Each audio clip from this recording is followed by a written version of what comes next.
My favorite part of user experience design is when we get to have a player sit down and play the game and experience it regardless of the barriers they might face. Seeing players just overjoyed at the experience is one of the things that brings absolute joy to my heart.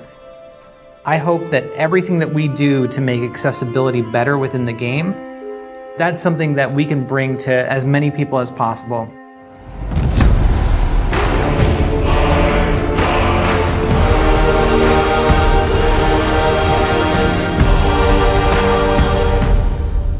I'm Mila Pavlin, and I'm the lead UX designer on God of War Ragnarok. My name is Sam Chaffel. I'm the Associate UX Accessibility Designer. My name is Zhou Xuanyi. I'm a rendering programmer. Hi, I'm Kate Marlin, Senior Producer of the gameplay team.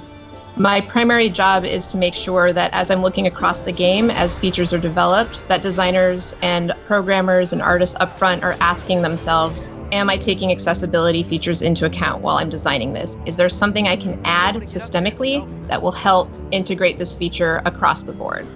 My job is to hook up everything and implement the accessibility features on the rendering side so that the designers are able to implement the features into the game. Great! I'll head across for a better look. User experience design allows us to look at accessibility from the user perspective. So we are the ones who are actually going into the game and looking at the different design problems that there are to solve within the game and figuring out ways that players can access that content regardless of anything that they might have a difficulty with because of accessibility concerns. Accessibility at its core is making sure that we allow folks who want to play a game to be able to access the game and all of its features. That allows players to have experiences that they might not otherwise be able to. From swinging your axe as Kratos to traversing the realms and experiencing the story.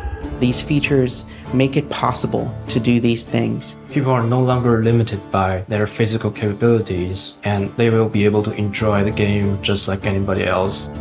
There's a saying in the accessibility community, never about us without us, and we really wanted to make sure that everything that we are doing is with the community and not just about them. So we have to reach out to fans and understand what their needs are when it comes to accessibility concerns, and we have to reach out through consultants and playtesters to understand what things may be hindering someone from being able to complete the game. It's always the best to be able to communicate with the user and see what they're happy with and what they want improved. Some of the most inspiring things that I've seen that have made me want to think more about accessibility is seeing the stories that players have and how much it means to them when they're able to sit down with the game for the first time and play more than they ever thought they could. Boy, we must be better.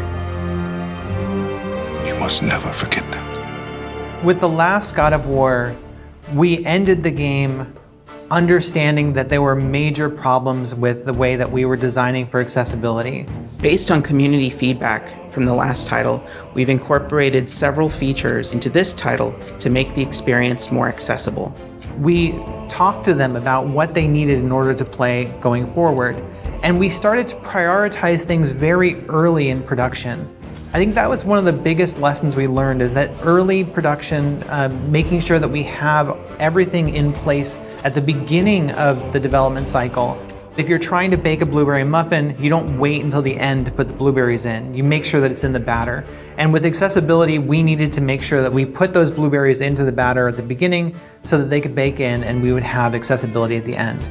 By having controller remapping, by having assists for things that seem trivial, we allow people to get past those blockers and experience it in a way that it's intended. The features that I am most excited for players to try out are the combat assists. I think that these are just amazingly fun to use. In the last title, we had a feature called Recenter on Attack. Every time you'd hit an enemy, the camera would make sure that enemy was centered. When we're looking at God of War Ragnarok, we've expanded those combat options to allow for recenter on swing, which means that as you swing your axe in combat, you're going to slowly orient towards a different enemy. This is one of my personal favorite features because every time you swing the axe or swing the blades, the camera recenters towards the enemy.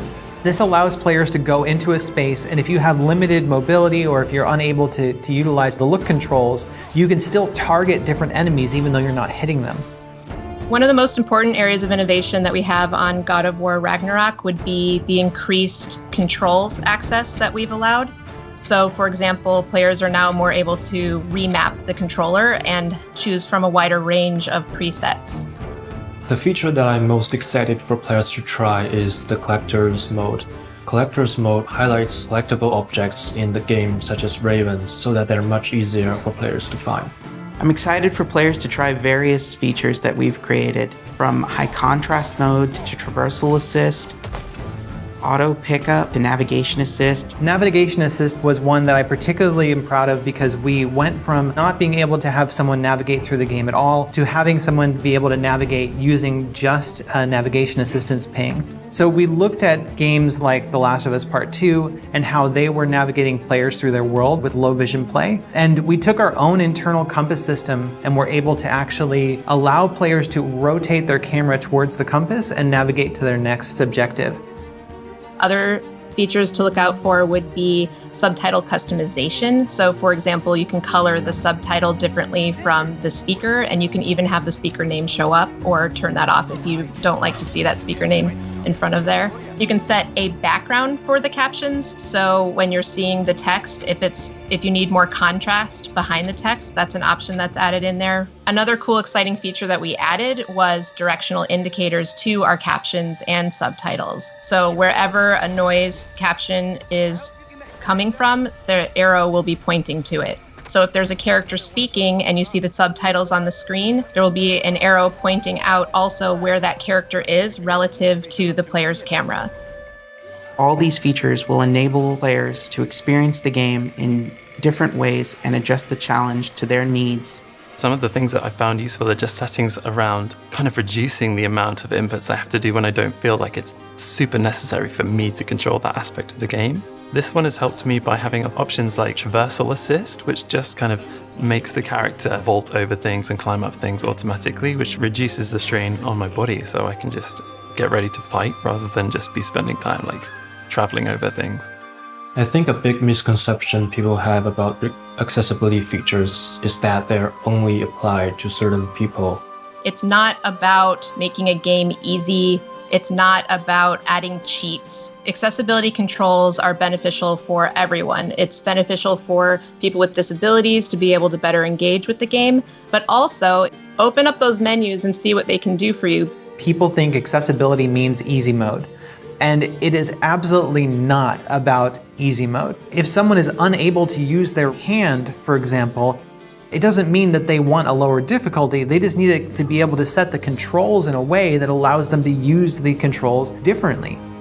I'm partially deaf, so I can only hear out of my right side. And the fact that they had audio panning made me really, really happy because I still can feel vibrations from my left. So I just channeled more of the audio through to my right side, which enabled me to hear everything just kind of better.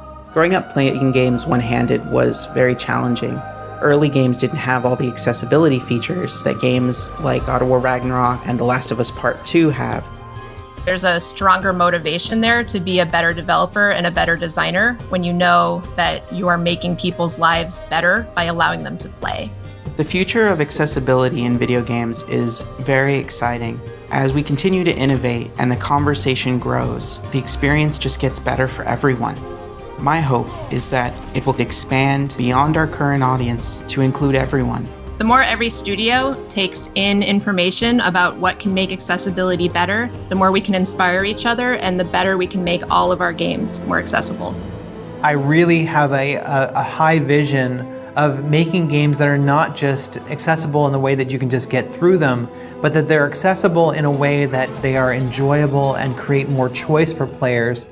When we look at the way that the industry is turning, we're moving away from this idea of let's just get the player through the game and more into how can we make an accessible game the most enjoyable experience, and how can we integrate these things into our games at a core level so that every player has access to those things. And as we expand that, I think that we're going to see an industry that is not only more accessible, but is more enjoyable overall.